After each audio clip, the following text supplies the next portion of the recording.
ప్రపంచంలో యుద్ధ ఒప్పందం జరిగింది 30 నాటో దేశాల మధ్యన. ఒకప్పుడు 28 ఉండే, మొన్న ఈ మధ్య 2 కలిసి 30 అయినాయి. ఈ 30 దేశాల యొక్క ఒప్పందం ఏంటంటే, ఈ 30 దేశాల్లో ఏ ఒక్క దేశం మీదన్నా ఎవరన్నా దాడి చేస్తే 30 దేశాలు కలిసి యుద్ధం చేయాలి.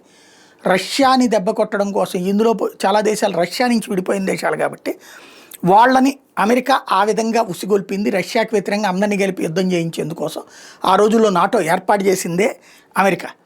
ఆ నాటోలో ఉన్నటువంటి ఒడంబడిక అది.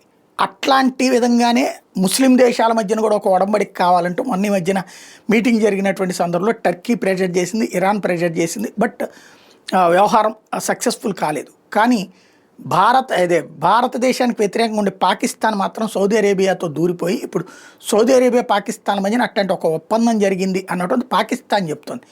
ఏమని అంటే, ఎవరైతే షాబాజ్ షరీఫ్ ఇప్పుడు ఉన్న ప్రధానమంత్రి వెళ్ళి మహమ్మద్ బిన్ సల్మాన్తో కుదుర్చుకున్న ఒప్పందం ప్రకారం ఈ 2 దేశాల్లో ఏ దేశం మీదకి ఎవరైనా యుద్ధానికి వస్తే, దాడి చేస్తే వాళ్ళ మీద ప్రతిదాడి అనేది ఇద్దరు కలిసి చేయాలి అని నిర్ణయం తీసుకున్నారు.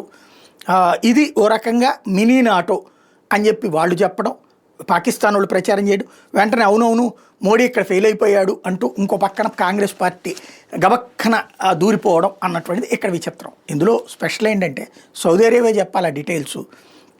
రెండవది, సౌదీ అరేబియాకి భారతదేశం గురించి కాదు అది అవసరం, ఇరాన్ గురించి అవసరం. పాకిస్తాన్ ఇరాన్కి మిత్రుడు, పాకిస్తాన్ టర్కీకి మిత్రుడు.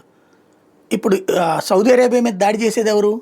ఇరాన్ ఫ్రాక్సీలు అయినటువంటి హమాస్లు, హెజ్బుల్లాలు, హౌతీలు.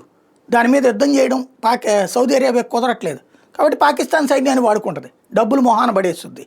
అట్లాగే ఇరాన్ చేపిస్తుంటుంది ఇదంతా. రేపు పొద్దున ఇరాన్ డైరెక్ట్గా సౌదీ మీద అటాక్ చేస్తే పాకిస్తాను తన సౌదీ అరేబియా అనే కొత్త మిత్రుడి కోసం ఇరాన్ అనేటటువంటి పాత యుద్ధ మిత్రుడితో గొడవ పెట్టుకోవాల్సి ఉంటుంది. టర్కీ చేసిన అదే. ఇక్కడ అసలు లాజిక్ అది ఉంటుంది. అదేదో భారతదేశం కోసం అని చెప్పి పిచ్చతనంతో ఉన్నారు. భారతదేశం వ్యవహారం అందులో లేదు.